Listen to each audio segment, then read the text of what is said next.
Hello friends, future तो electric car का ही है। फ्यूचर में इलेक्ट्रिक कार चलेंगी सारी, तो क्यों ना हम अभी से ईवी पे शिफ्ट हो जाएं। इस 2025 में क्या ईवी पे जाना सही रहेगा या नहीं रहेगा, आखिर किन लोगों के लिए ईवी प्रैक्टिकल होगी, इस पे मैंने डिटेल वीडियो बनाई और सारी चीज़ें ओपनली खोल खोल के बता दी। इस पर बहुत ज़्यादा कमेंट्स आए थे।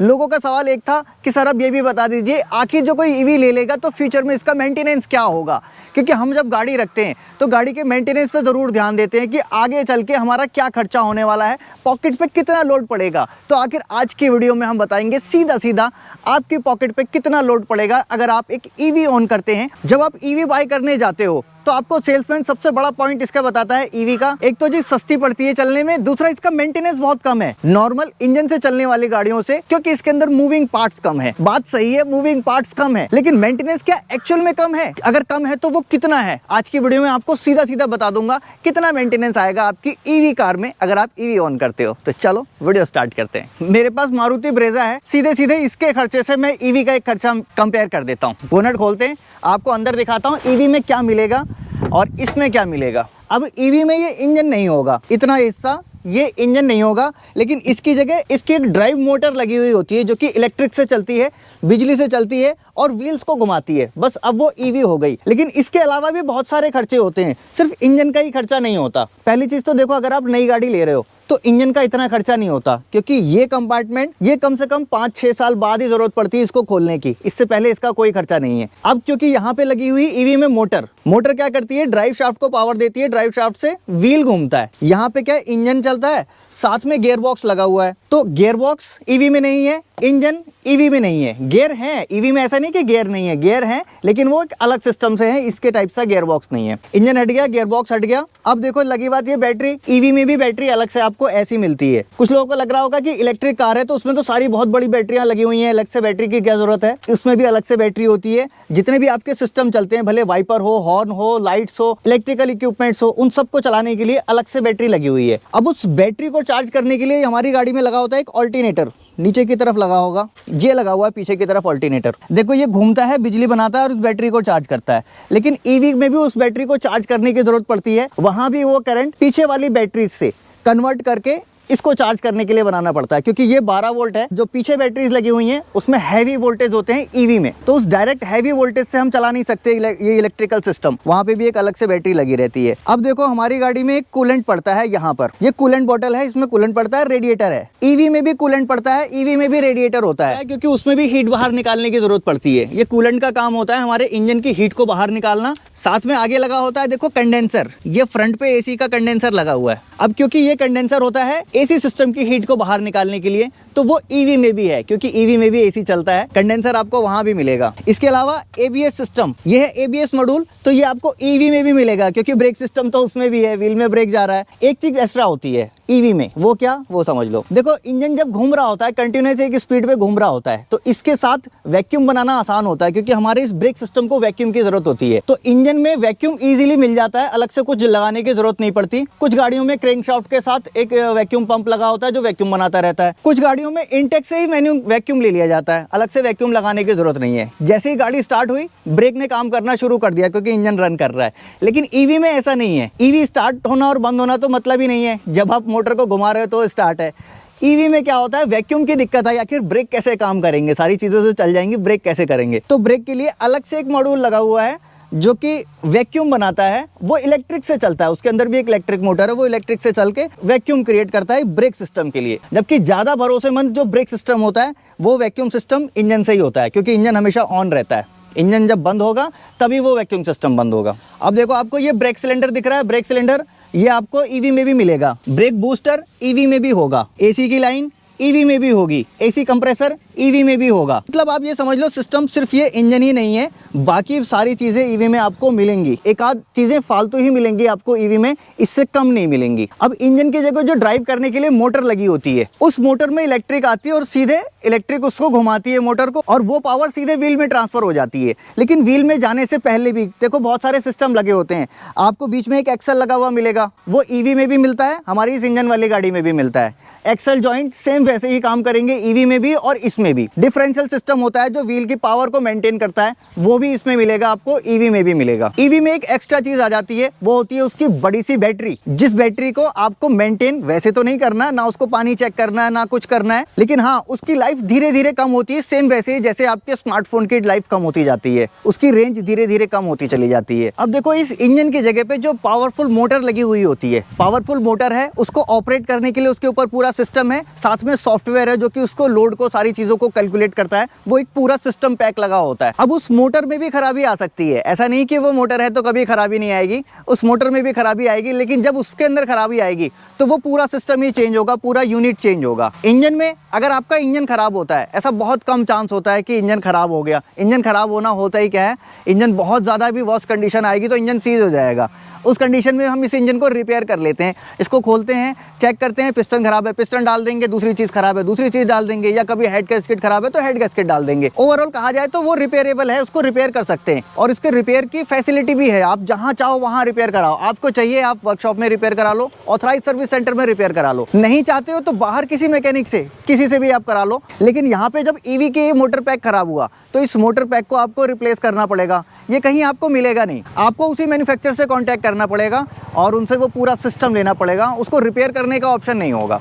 हाँ, रिपेयर करने का ऑप्शन आएगा। देखो कोई भी चीज़ बनती है तो उसके रिपेयरिंग का सिस्टम आता है, लेकिन वो फ्यूचर की बात होगी। अभी 2-4-5 साल कुछ भी नहीं आएगा। अभी 2-4-5 साल लोगों के सामने वो चीज़ें आएंगी, लोग उसको समझेंगे। इंडिया में चीज़ होती है जुगाड़, फिर उसके जुगाड़ धीरे धीरे निकालेंगे। हो सकता है कि आगे निकाले, बट अभी कुछ नहीं। और वो जुगाड़ भी जो कई जगह हम अपने इस गाड़ी में कर लेते हैं। आप ईवी के साथ कोई भी जुगाड़ नहीं कर सकते।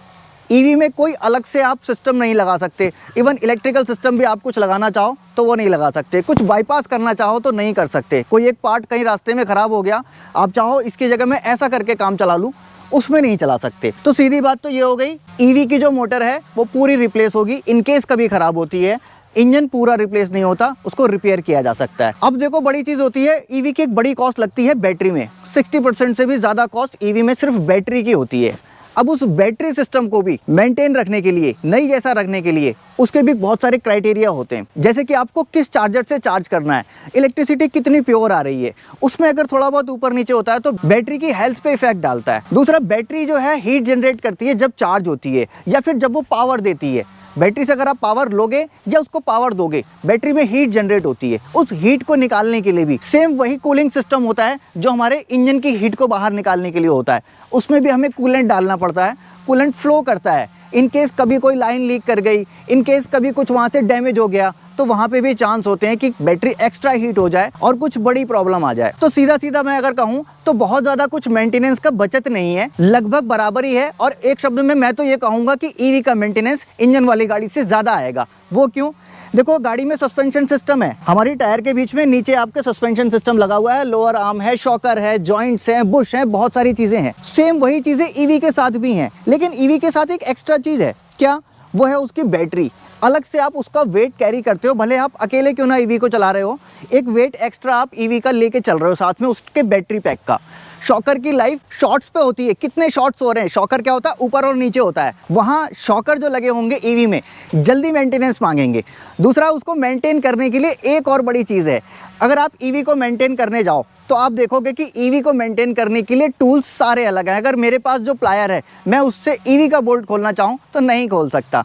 मेरे पास जो सॉकेट है या रेंच है, जो भी सारी चीज़ें हैं, उस पर ईवी पे यूज़ नहीं कर सकता।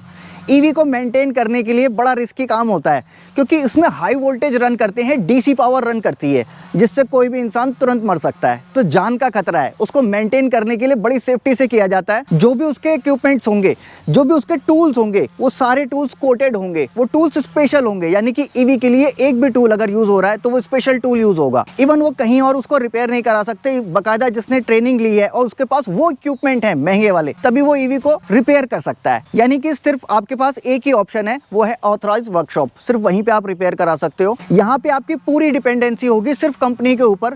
जो वो बोलेंगे वो आपको करना ही होगा, क्योंकि टूल्स उन्हीं के पास हैं। बाहर इतनी जल्दी कोई भी टूल्स अवेलेबल करके बैठेगा नहीं। इवन जब ईवी को रिपेयर किया जाता है, जब काम किया जाता है, ईवी के पूरे एरिया को बैरिकेड करना पड़ता है ताकि कोई भी ऐसे एंटर ना कर जाए। जबकि ईवी के अंदर बहुत सारे सेफ्टी फीचर्स होते हैं कि इसको हम यहाँ से स्विच ऑफ कर सकते हैं, ये भी स्विच ऑफ कर सकते हैं, लेकिन फिर भी एक बहुत बड़ा रिस्क होता है। ईवी के काम करने के लिए आपको पूरा बैरिकेड करके स्पेशल टूल के साथ जो उसके सूट होता है, जिसको पहन के टेक्नीशियन काम करता है, वो भी एक कॉस्टली सूट होता है, वो पूरा कवर करके सील करके अपने आप को कवर करके, जैसा आपने देखा होगा कि हैवी इलेक्ट्रिक स्टेशन में लोग काम करते हैं पूरा अपने आप को कवर करके, वैसे उसको काम करना पड़ता है।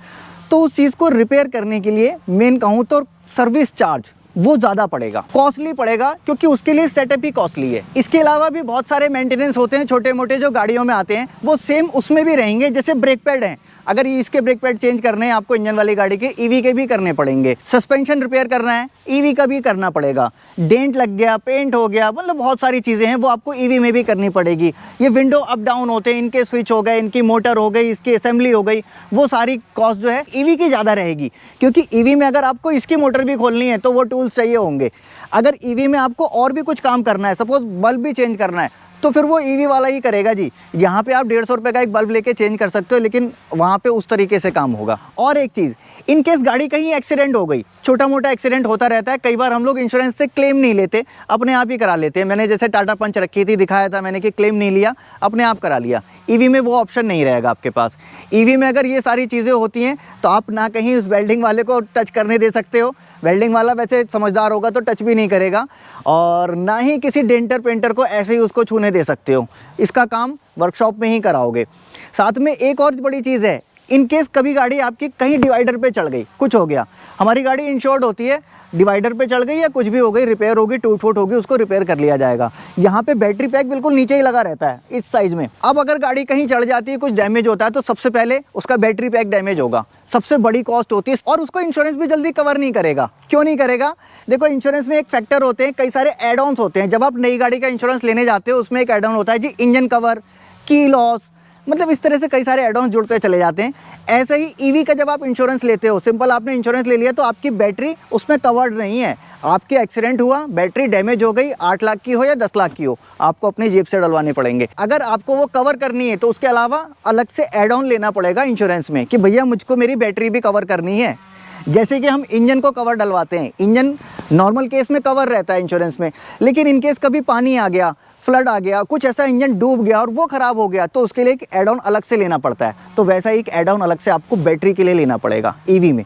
तो मेरी समझ से अभी तक जो अभी के हालात हैं, जो सिनेरियो चल रहा है, आने वाले कम से कम 3-4 साल ये सारी चीज़ें ऐसे ही रहने वाली हैं। ईवी का मेंटेनेंस इन 4 सालों में इंजन वाली कार से नीचे नहीं जाएगा, ऊपर भले चला जाए। लेकिन कुछ बड़ी बात भी नहीं है कि डेवलपमेंट हो जाए, सारी चीज़ों का अरेंजमेंट हो जाए, लोगों के पास पैसा आ जाए, लोग अपनी वर्कशॉप पे अलग अलग ईवी के लिए एक अलग से सिस्टम लगा लें, गाड़ियाँ इतनी बढ़ जाएं, तो एक कुछ कह नहीं सकते। लेकिन अभी के सीन को देखते हुए ऐसा लगता नहीं है। ईवी को अगर आप चाहते हो तो सेकेंडरी कार बना सकते हो, प्राइमरी कार नहीं बना सकते। हाँ, ईवी इलेक्ट्रिक स्कूटर्स बहुत प्रैक्टिकल हैं, आप चाहो बिंदास उसको रखो, चलाओ, मेंटेन करो, सब कुछ ईजी है। लेकिन कार के मामले में अभी भी इंजन से चलने वाली गाड़ी ही आपकी ज़रूरतों को फुलफिल कर सकती है। हाँ, पैसे बहुत ज़्यादा हैं तो सेकेंडरी कार बना सकते हैं, कोई दिक्कत वाली बात नहीं। लोकल चलने के लिए, मार्केट में घूमने के लिए, सामान लाने के लिए वो इलेक्ट्रिक कार आप यूज़ कर सकते हो।